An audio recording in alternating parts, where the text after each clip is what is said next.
توی این ویدیو میخوام بهترین برنامه تمرینی عضلات سینه رو بهتون بگم و میخوام بهترین حرکات سینه رو هم با هم بررسی کنیم. بریم این ویدیو رو شروع کنیم.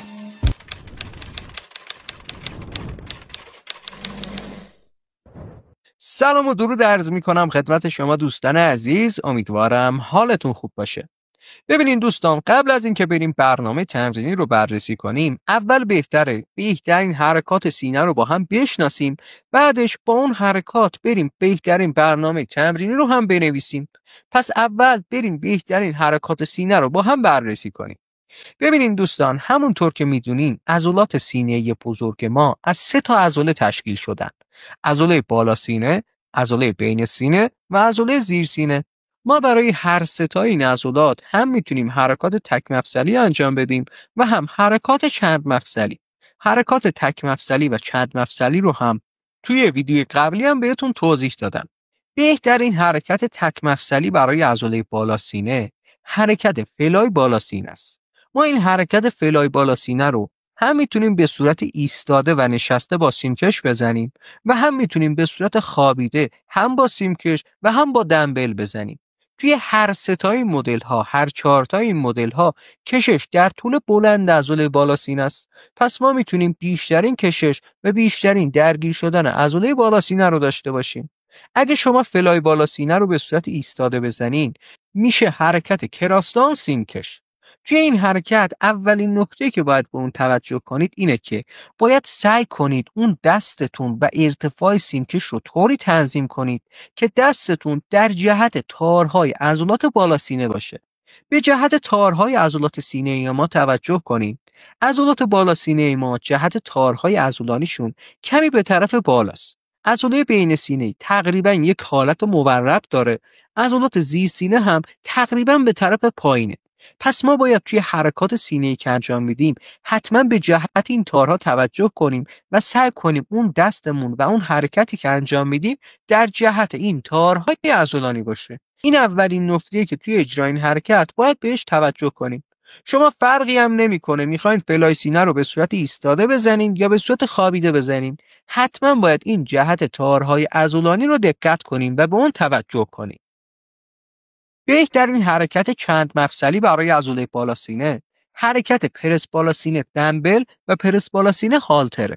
کلا توی تمام حرکات پرس سینه‌ای که با دمبل و هالتر انجام میدیم، کشش در طول بلند عضله سینه‌ای ماست. یعنی ما بیشترین کشش و بیشترین درگیر شدن عضله سینه رو داریم. به همین دلیله که پرس سینه هالتر و پرس سینه دمبل جزو بهترین حرکات برای ساخت عضلات سینه هستند. اولین نکته که توی حرکت پرس بالا سینه دمبل و هالتر باید به اون توجه کنیم زاویه صندلیه. ببینین بهترین زاویه برای اجرای این حرکت اینه که زاویه صندلی رو از حالت عمود 45 درجه پایین تر بیاریم. این بهترین زاویه برای درگیر کردن عضله بالا سینه هست. هر چقدر شما زاویه صندلی رو بیشتر کنین، عضله سرشانتون بیشتر درگیر میشه. هر چقدر زاویه صندلی رو پایین‌تر بیارین، عضله بین سینه‌تون بیشتر درگیر میشه. پس بهترین زاویه برای اجرای حرکات پرس بالا سینه همین زاویه 45 درجه است. نکته دومی که توی اجرای این حرکت باید به اون توجه کنیم، فاصله دست‌ها و زاویه آرنج با تن است.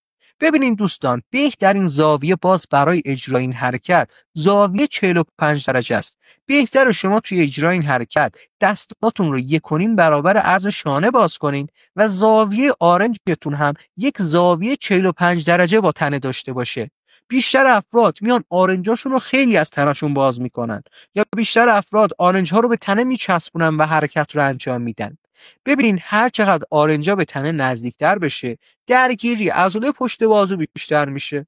هر چقدر هم آرنج از تنه دورتر بشه، احتمال آسیب دیدن مفصل کتفتون بیشتر میشه. پس حتما این زاویه رو هم توی اجرای این حرکت رعایت کنید. اما میرسیم به عضله دوم سینه، عضله بین سینه. بهترین حرکت چند مفصلی برای عضله بین سینه باز حرکت پرس سینه دمبل و پرس سینه هالتره. تنها نکته‌ای هم که توی اجرای این حرکت باید به اون توجه کنیم اینه که ببینین دوستان، در حرکات پرس بالا سینه ما زاویه صندلی رو 45 درجه گذاشتیم. هر چقدر از این 45 درجه زاویه صندلی کمتر بشه، درگیری عضله بین سینه‌تون بیشتر میشه. اما باید توجه کنید که توی حرکات پرس بین سینه‌ای که انجام میدیم فقط عضله بین سینه ما درگیر نمیشه، هر سه تا عضله سینه ما درگیر میشن. فقط چون عضله بین سینه بزرگتر و قوی‌تره، احتمال درگیری و رشدش از همه عضلات سینه بیشتره. پس توی این حرکت پرس بین سینه هر سه تا عضله سینه ما درگیر میشن، اما درگیر شدن عضله بین سینه بیشتره. بهترین حرکت تک مفصلی هم برای عضله بین سینه باز همون حرکت فلای بین سینه است. توی فلای بین سینه شما هم کشش خیلی خوبی داری و هم به راحتی میتونی تمام تارهای عضلات سینه‌ت رو درگیر کنی.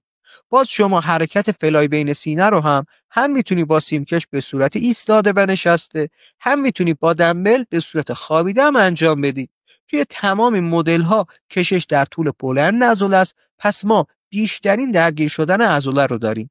همچنین شما میتونی فلای بین سینه رو با دستگاه هم انجام بدی. توی دستگاه درسته کشش شاید روی عضله بین سینه کمتر باشه، ولی باز توی دستگاه هم کشش در طول بلند عضله است. اگر سابقه تمرینیتون کمه، بهتر حرکت فلای بین سینه رو بیشتر با دستگاه انجام بدین. اما هر چقدر سابقه تمرینیتون بیشتر شد، هم میتونیم با سیمکش انجام بدین و هم میتونیم با دمبل هم انجام بدین. اما میرسیم به آخرین عضله سینه، عضله زیر سینه. ببینین، ما بهترین حرکتی که برای عضله زیر سینه داریم، حرکت زیر سینه سیمکش و زیر سینه دستگاه. این حرکات هر دوتاشون حرکات تک مفصلی زیر سینه هستن. ما برای زیر سینه میتونیم حرکات چند مفصلی رو هم انجام بدیم، مثل حرکت پرس زیر سینه.